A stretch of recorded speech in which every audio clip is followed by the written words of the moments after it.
తాకట్లో ఉన్న మీ బంగారాన్ని విడిపించి ఆ రోజు ఆన్లైన్ రేటుకి కొంటాం. Sharma gold company. వాగర్థవివ సంపృక్తౌ వాగర్థ ప్రతిపత్తయే జగతః పితరౌ వందే పార్వతీ పరమేశ్వరౌ. ఆదిత్యాయ చ సోమాయ మంగళాయ బుధాయ చ గురుశుక్ర శనిభ్యశ్చ రాహవే కేతవే నమః.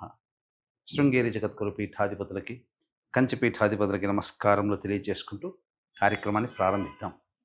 ద్వాదశ రాశులకు సంబంధించి 1 జూలై నుంచి 15 జూలై వరకు వివిధ రాశుల్లో జన్మించినటువంటి వారికి ఏ విధంగా ఉండబోతుందో తెలుసుకునే ముందు గ్రహ సంచారం గురించి తెలుసుకుందాం. వృషభ రాశిలో శుక్రుడు, అలాగే మిథునంలో రవి గురువు, కర్కాటకంలో బుధుడు, సింహంలో కుజ కేతువు, అలాగే కుంభంలో రాహువు, శని మీనంలో 13 జూలై నుంచి శని వక్రీకరించే స్థితి పొంది ఉంటాడు.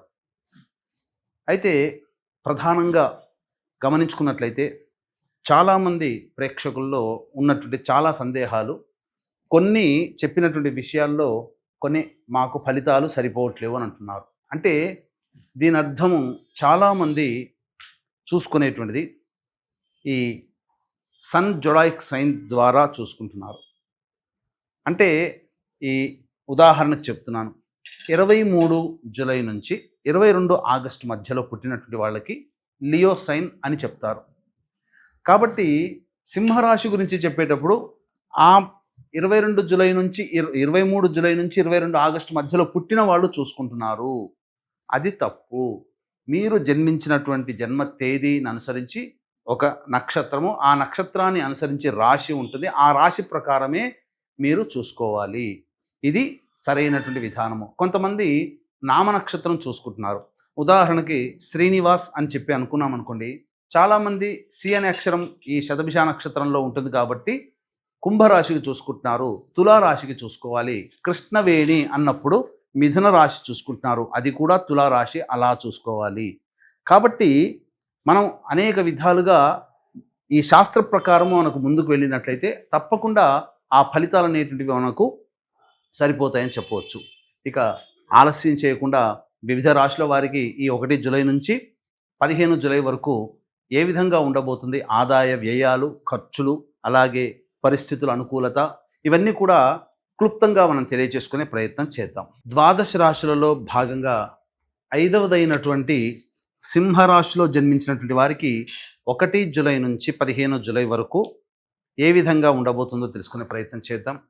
ముందుగా ఈ యొక్క సంబంధించినటువంటి సింహరాశి వారికి శుక్రగ్రహ సంచార ప్రభావం అనుకూలముగా లేదు. మీకు ప్రధానంగా స్త్రీపరమైన విద్వేషం కలిగే అవకాశం ఉంటుంది. అపనిందలు మీరు పడతారు. కాబట్టి స్త్రీలతో మాట్లాడేటప్పుడు జాగ్రత్తలు పాటించండి. ఇక రవి సంచార ప్రభావము సంపూర్ణముగా ఉన్నటువంటి కారణం చేత నిరుద్యోగస్తులకి ఉద్యోగం లభించే అవకాశాలు సంపూర్ణంగా ఉన్నాయి. ఉద్యోగస్తులకైతే మీకు చక్కటి ప్రమోషన్స్ కానీ, లేకపోతే ప్రభుత్వ రంగంలో పనిచేసేటువంటి వాళ్ళకి కోరుకున్న చోట బదిలీలతో కూడుకున్నటువంటి ప్రమోషన్స్ కానీ లభిస్తాయి. మీ యొక్క కీర్తి ప్రతిష్టలు పెరుగుతాయి. మీరు చేస్తున్నటువంటి పనికి ప్రోత్సాహకాలు పెరుగుతాయి. గురుగ్రహ సంచార ప్రభావం కూడా అనుకూలంగా ఉన్నటువంటి కారణం చేత ధనపరమైనటువంటి లావాదేవీల్లో మీకు చక్కగా లాభం చేకూరుతుంది. రాని బాకీలు వసూలే అవకాశం ఉంటుంది. ఇక అన్ని విధాలుగా సహాయ సహకారాలు గురుగ్రహం యొక్క అనుగ్రహం వలన కలుగుతాయని చెప్పవచ్చు. ఇక ప్రధానంగా ధన ప్రవాహము గురువు వల్ల కలిగితే బుధగ్రహ సంచారం మీకు ప్రతికూలమైనటువంటి ఫలితాలు కలుగుతాయి. అంటే ధనం రాగానే ఖర్చులకి చకచకా ఖర్చులకి వెళ్ళిపోతుంటాయి, లేదా అనవసరమైనటువంటి పెట్టుబడులు పెడతారు, స్టాక్ మార్కెట్స్లో పెట్టుబడులు పెడతారు. కాబట్టి జాగ్రత్తలు పాటించండి. ముఖ్యంగా బుధగ్రహ సంచారము అనుకూలంగా లేదు. ఈ కారణం చేత కొంత సంతోషముగా లేని పరిస్థితులు, ఆరోగ్యం పట్ల శ్రద్ధ వహించాలి. శిరో బాధలు ఎక్కువగా ఉంటాయని చెప్పవచ్చు. ఇక కుజ కేతుల యొక్క సంచార ప్రభావము ఇది కూడా అనుకూలంగా లేదు. కాకపోతే మొండి ధైర్యం పెరుగుతుంది, ఏదైనా సాధించాలనే కసి పెరుగుతుంది. కానీ మీ అంతటి వాడు లేడు అని మీరు ఆ భావన ఉండడం వల్ల, ఇతరులను చులకనగా చూడడం వల్ల సింహరాశిలో జన్మించినటువంటి వారు మీ విలువని కోల్పోతారు. దగ్గర వారిని దూరం చేసుకుంటారు మీ మాట తీరు వల్ల, మీ ప్రవర్తన వల్ల. కాబట్టి ఆలోచించండి. ప్రేమతో అందరితో వ్యవహరించే ప్రయత్నం చేస్తే ఈ కుజకేతుల యొక్క సంచారం మీకు కొంతవరకు ఉపశమనం లభిస్తుందని చెప్పవచ్చు. ఇక రాహు సంచార ప్రభావము ప్రధానంగా ఈ యొక్క సింహరాశిలో జన్మించినటువంటి వారికి ఎల్లప్పుడూ కూడా ఇతరుల మీదనే పైచేయి సాధించాలనే కసితో మీరు పనిచేస్తారు. కొంతవరకు అనుకూలంగా ఉన్నప్పటికీ కూడా ఇతరులు మిమ్మల్ని మోసగించే అవకాశాలే ఈ రాహుగ్రహ సంచారం వలన కలుగుతాయి, లేదా ఇతరుల వలన మీరు నష్టపోతారు. కాబట్టి ఏదైనా వ్యవహారం నడిపేటప్పుడు జాగ్రత్తలు పాటించండి. శని సంచారము అష్టమ శని ప్రభావం ఎలా ఉన్నప్పటికీ కూడా గత కొంతకాలంగా అష్టమ శని అనుకూలంగా లేని కారణం చేత అనారోగ్య సమస్యలు, తీవ్రమైనటువంటి ఒత్తిడులు, అలాగే సమయానికి భోజనం చేయలేకపోవడం లాంటి సమస్యలతో ఈ అష్టమ శని ప్రభావం మీకు ఉన్నప్పటికీ 13వ తారీఖు నుంచి వక్రీకరించిన కారణం చేత అష్టమ శనితో పాటుగా ఈ సప్తమ శని ప్రభావాన్ని కూడా కలగచేస్తాడు. కాబట్టి జాగ్రత్తలు పాటించండి. ముఖ్యంగా 4 కూడళ్ల మధ్యలో వేసిన వస్తువుల్ని తాకకండి, దిష్టి తీసిన వస్తువుని తాకకండి. నడిచేటప్పుడు జాగ్రత్తలు పాటించండి. ముఖ్యంగా 9వ తారీఖు నుంచి మీరు ఎవరితో కలిసి దాంపత్యంలో ఉంటారో, అనగా మీ యొక్క జీవిత భాగస్వామి మరియు వ్యాపార భాగస్వామితో కొంత ప్రతికూలమైనటువంటి వాతావరణం ఉంటుంది. సమయం అనుకూలంగా లేదు కాబట్టి తగ్గి ఉండే ప్రయత్నం చేయండి. కొంతకాలము, సంవత్సరంలో కొంతకాలము వారిదే పై చేయి ఉంటుంది, వారి మాటే వినాల్సి వస్తుంది, వారి మాటే నెగ్గుతుంది, వారు చెప్పిందే జరుగుతుంది. ఒప్పుకుంటే తప్పు లేదు కదా. కాబట్టి ఈ కుజుడు కేతువు మీకు ఆ విధమైనటువంటి వెసులుబాటు ఇవ్వడు, నేనే గొప్ప అన్నట్టు తయారు చేస్తాడు. కానీ ఇక్కడ శని రాహుల ప్రభావం కూడా అధికంగా ఉన్నటువంటి కారణం చేత మీ జీవిత భాగస్వామి, వ్యాపార భాగస్వామి, లేదా మీరు ఎవరితో కలిసి పనిచేస్తారో వారిదే పై చేయి అవుతుంది. కాబట్టి వాస్తవాన్ని ఒప్పుకునే ప్రయత్నం చేయండి. అన్ని విధాలుగా అనుకూలంగా ఉంటుందని చెప్పవచ్చు. ఈ రాశిలో జన్మించినటువంటి స్త్రీలకి ప్రధానంగా కోరుకున్న చోట గౌరవ మర్యాదలు లభించవు, ఇతరులతో మాటలు పడాల్సినటువంటి పరిస్థితి వస్తుంది, విలువైన ఆభరణాలని కోల్పోయవలసినటువంటి పరిస్థితి వస్తుంది. కాబట్టి జాగ్రత్తలు పాటించండి. ముఖ్యంగా సంతానం కోసం ఎదురు చూసేటువంటి మహిళలు వాయిదా వేసుకోవడం మంచిది. ఆల్రెడీ గర్భధారణ జరిగినటువంటి వాళ్ళు వైద్యుని యొక్క సలహాలు తప్పకుండా పాటించాలి. దైవానుగ్రహాన్ని పొందే ప్రయత్నం చేయాలి. వివాహం కాని అమ్మాయిలకి వివాహ సంబంధాలు కుదిరే అవకాశము గోచరమవుతుంది. 9వ తారీఖు తర్వాత మంచి ఫలితాలు లభిస్తాయని చెప్పొచ్చు. తర్వాత చెప్పొచ్చేది ఏమిటంటే, ప్రధానంగా ఈ యొక్క రాశిలో జన్మించినటువంటి వారికి సాధారణమైనటువంటి ఫలితాలు కలుగుతాయి. ఒక రవి గురువు సంపూర్ణంగా అనుకూలంగా ఉన్నాడు, మిగతా గ్రహాలు ఏవి కూడా అనుకూలంగా లేని కారణం చేత చేస్తున్నటువంటి వృత్తి, ఉద్యోగ, వ్యాపారాల్లో భయముతో కూడుకున్నటువంటి జీవన విధానము ఇంట బయట ఉంటుంది.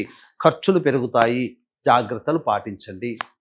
ఇక ఈ యొక్క సంబంధించినటువంటి సమస్యలు అధికంగా ఉన్నటువంటి కారణం చేత దైవానుగ్రహం ఖచ్చితంగా ఉండాలని ఈ సింహరాశి వారికి తెలియజేస్తున్నటువంటి గ్రహ సంచారం ఈ కారణం చేత జూలై 5వ తారీఖు రోజున మీ జాతకరీత్యా విద్య, వివాహ, ఉద్యోగ, దాంపత్య, అనారోగ్య సమస్యలు, శత్రు సమస్యలు, కోర్టు సమస్యలు, ముఖ్యంగా గృహ సమస్యల నివారణ కోసం వారాహి నవరాత్రుల సందర్భంగా 9 రోజుల పాటు 9 నవరాత్రులు అనగా 9 వారాహి దేవతల యొక్క హోమాలు మరియు మేష, మిథున, కర్కాటక, సింహ, కన్య, వృశ్చిక, ధనుస్సు, కుంభమీన రాశుల్లో జన్మించినటువంటి వారికి శనిదోష పరిహారార్థమై శనిదోష నివారణ పూజలు, హోమాలు అనేటివి జూలై 5వ తారీఖు రోజున స్వాతి నక్షత్రం దశమి తిథి కలిసినటువంటి అద్భుతమైనటువంటి యోగం కలిగినటువంటి రోజున సాయంత్రం 7 గంటలకి కార్యక్రమం ప్రారంభమవుతుంది.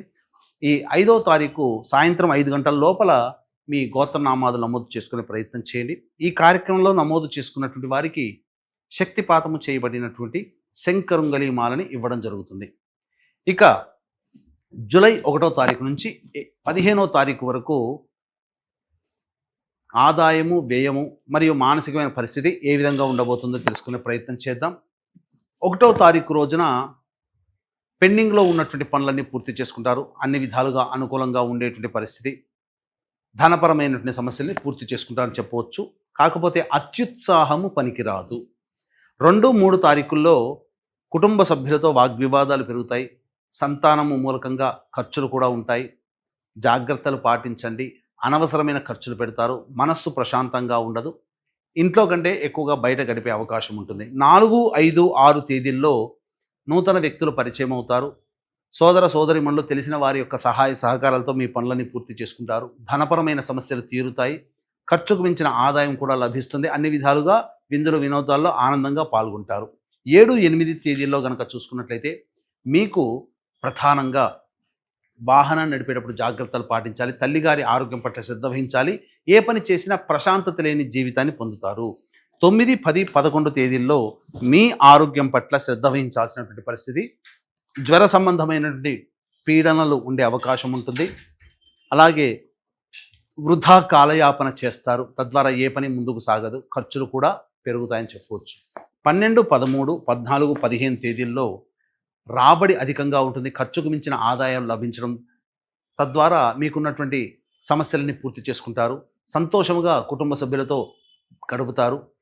పార్టీలకు వెళ్ళే అవకాశం ఉంటుంది. అన్ని విధాలుగా ఆనందదాయకంగా ఈ 12, 13, 14, 15 తేదీల్లో మీరు ఉంటారని చెప్పొచ్చు. ఏ తర్వాత చెప్పొచ్చేది ఏమిటంటే 2, 3, 7, 8 ఈ తేదీలలో ఖర్చుల విషయంలో జాగ్రత్తలు పాటించాలి. ఇక రవి గురు యొక్క సంచారం అనుకూలంగా ఉన్నటువంటి కారణం, మిగతా గ్రహాలు అనుకూలంగా లేని కారణం చేత ప్రధానంగా ఈ యొక్క సింహరాశిలో జన్మించినటువంటి వారు ప్రతిరోజు కూడా దత్తాష్టకము, కాలభైరవాష్టక పారాయణం రోజుకి 3 సార్లు పఠించండి.